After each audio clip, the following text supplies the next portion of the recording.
Seorang ayah rela melakukan hal apa saja demi kebaikan anaknya. Wujud dari kalimat itu dilakukan oleh seorang ayah yang menjadi ibu dokter.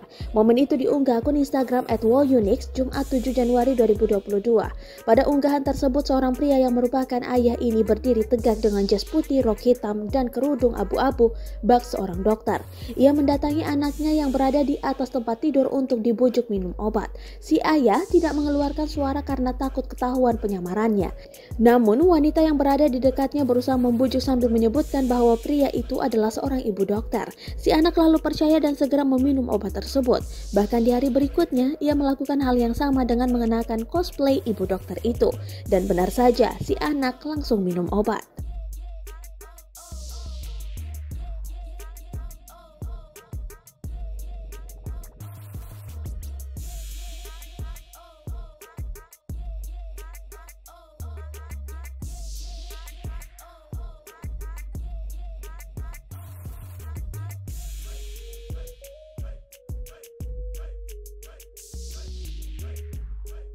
Terima kasih sudah nonton.